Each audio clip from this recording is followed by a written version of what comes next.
In the late 19th century and early 20th century, British forces invaded the Boer republics in South Africa, intent on seizing land and resources. The two wars which resulted completely transformed the way in which the British Army dressed and fought, as they were forced to adapt to guerrilla warfare in the African bush. In the case of the Second Boer War, the British Army resorted to controversial, underhand tactics, which will be discussed in Part 2. The Boer Wars also had a large societal impact back in Britain, with the Boer enemy being both romanticised and vilified. Crucially, this conflict in South Africa more or less prepared Britain for a new era of modern warfare, with the First World War just around the corner. The First Boer War was a disaster like no other for the British Army in the Victorian era and really its entire history. In fact, it was the only war which Britain lost during the reign of Queen Victoria, and British forces lost every single battle they were involved in during the course of it. The background to this British catastrophe was the Anglo-Zulu War in 1879. During this conflict, British Redcoats conquered the Zulu kingdom after many hard-fought battles, including great victories at Rorke's Drift and Ulundi, and a historic defeat at Isandlwana. However, the British were not the first to colonise South Africa, as largely Dutch Huguenots had settled there in the 17th century. When Britain incorporated the Dutch Cape Colony into the Empire in 1806, many Boers moved beyond the reach of imperial administration. In the 1850s, the Boers established their own republics north of Cape Colony to preserve their autonomy. One of these republics, Transvaal, was annexed by the British before the Anglo-Zulu War. However, on the 20th of December 1880, the Boers declared Transvaal's independence and were ready to fight for it. The Boers were hardy, self-sufficient farmers and hunters with an extensive knowledge of the local terrain. They were also skilled horsemen and crack shots, operating in highly mobile commando units that were perfect for hit-and-run tactics. It was law in the Boer republics for all men between 16 and 60 to serve in militias at the outbreak of a war, supplying their own ammunition, rifles, horses, and provisions. In stark contrast to the Boer commandos, the British had very limited knowledge of the terrain. They marched in unwieldy columns across the veldt, dressed in bright red uniforms, white crossbelts, and gleaming pith helmets. Unsurprisingly, this conspicuous attire would draw a lot of attention from Boer marksmen.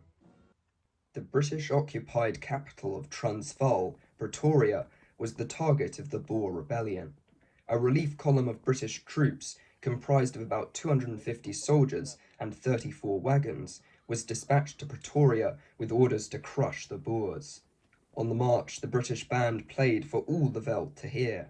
During their journey of nearly 200 miles to the capital near the stream of Bronkorstspruit, a Boer force of roughly equal size intercepted the British. A rider was sent to tell the British that they were trespassing on sovereign Boer territory, and if they did not stop where they were, it would be an act of war. Lieutenant Colonel Anstruther replied that he would continue his advance. When the Boer messenger rode off, the British column came under heavy fire from 250 or so Boer commandos, who had taken cover in the brush and tall grass. In about 15 minutes, the British column was forced to surrender or be totally wiped out. The British suffered 157 casualties, with Anstruther mortally wounded. On the other hand, no more than 2 Boers were killed and 5 wounded. The wagons were looted of everything apart from tents, blankets, and rations, which were generously left behind for the British wounded. Following this humiliating defeat, Major General Sir George Colley mustered a force of over 1,000 troops and invaded Transvaal. In their way at Laing's Neck, a pass through the Drakensberg Mountains, was a force of no less than 2,000 Boers. They had entrenched themselves on the ridgeline and waited for the British to attack. After a short and ineffective artillery bombardment, the British infantry and cavalry launched suicidal attacks on the Boers. With no cover and marching forward in close order, the red-coated ranks made for an easy target. Nearly 200 British soldiers were killed or wounded in comparison to only 41 Boers. However, the worst British defeat in the First Boer War was yet to come. More defeats followed Laing's neck as the Boers waged an effective guerrilla war against the British. Even with government support for the war all but gone, Colley rallied his remaining troops in South Africa for one last effort against the Boers. 400 British troops took up a position atop Majuba Hill, overlooking the commandos' camp. Colley wanted to prevent the Boers from entrenching on the hilltop and also thought his new position would terrify the nearby Boers. On the 27th of February 1881, hundreds of Boers, far from terrified, stormed the British position to deal the invaders a final, decisive blow. Small groups of commandos scaled Majuba Hill with little difficulty and sniped at the Redcoats on the crest using fire and movement tactics. Only the Gordon Highlanders were dressed in khaki uniforms, having recently fought in Afghanistan. British volleys mostly went over the heads of their Boer adversaries. Colley's position was soon enveloped and then overrun, with the Boer commandos reaching the crest and driving the British down the hillside. Colley, while trying to organise a fighting retreat, fell to the devastating fire of the Boer rifles. Many soldiers were shot in the back as they fled. The difference in casualties between the British and Boers at Majuba Hill was the most shocking yet. 285 British casualties, including 59 captured, compared to 1 Boer killed and 5 wounded.